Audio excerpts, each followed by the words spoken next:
everyone. Thank you for checking out my YouTube channel today, The Study of Antiquity and the Middle Ages. I'm your host, as always, Nick Barksdale, and today we are joined by a very special guest, Dr. Maeir. Dr. Maeir, thank you so much for coming on today.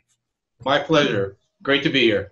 I'd like to also follow this up with a question from myself before we keep going, and that is, would you mind giving us a brief history of the etymological origins of the term Philistine?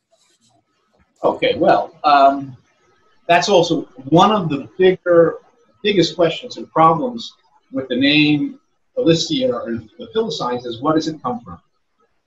Now, there are various suggestions. First of all, let's start that in the Medinet Habu reliefs, Ramses III gives a list of various groups of the so-called sea peoples, and one of them is something that if we translated into English would be Palastu, and since the Egyptians at that time, at that stage of the Egyptian language, didn't have an L, anything that's L turns into R. So it's probably Palastu, something like that. So that's the earliest mention of the Philistines. There have been suggestions that the Philistines perhaps are in some way related to the enigmatic early Greek group, the Pelasgians.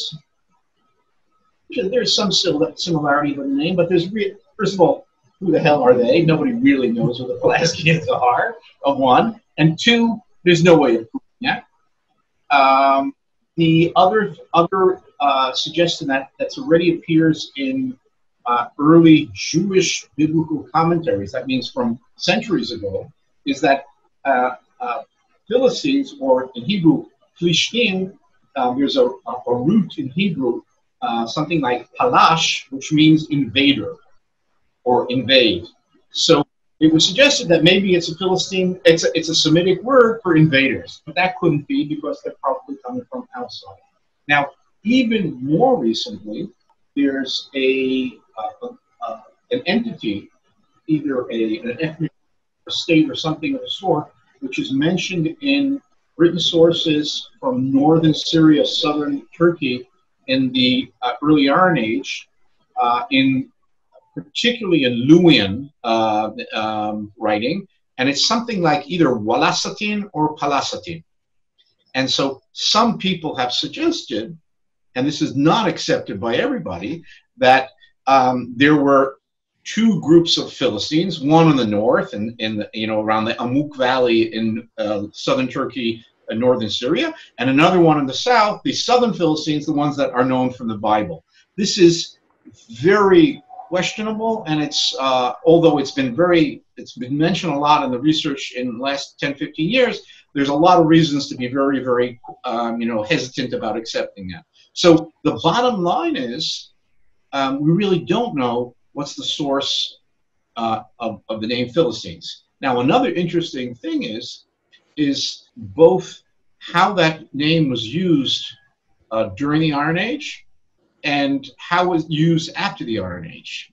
So, as in most ancient and traditional societies, people most often identify themselves by their local settlement, their very, very local tribe, their family, etc. So when we do have mention of people from Philistia, whether during the Iron Age or slightly afterwards, they're very often called the Gittite, the Ashkelonite, the Gazite, and not as Philistine. And Philistine is a term which is more, I would say, nebulous in meaning. The other question, and that's very interesting, and this people very often ask, is what's the connection between the biblical Philistines and the modern Palestinians? And that's also a very interesting process of the development of the name, because the Philistines as a culture and as a people existed between around 1200 to about 604. In 604, Nebuchadnezzar, this king of Babylon, the same Nebuchadnezzar who 20 years later destroys the temple in Jerusalem. So the remaining Philistine cities in 604 revolted against him, and he came in campaign and in typical Babylonian fashion destroyed them, killed them all. Whoever was left was exiled. And they were exiled to Mesopotamia. And here and there we have a few sources mentioning some people who are identified as people from the Philistine cities, but they cease to exist as a cultural entity, as a polity, as a defined cultural group. Now, nevertheless, the region in which the Philistines lived, that's the southern coastal plain of modern-day Israel, was already recognized by the Greeks as Philistia, or something like that, something in early Greek. So even after the Philistines stopped living there, that region was still called Philistia by the Greeks, just as there's no more people of the Milwaukee tribe who live in Milwaukee or in Manhattan or in Cincinnati or whatever, you know, but it's still called that. So the same thing, the Greeks continued calling the region of the southern coastal plain Philistia.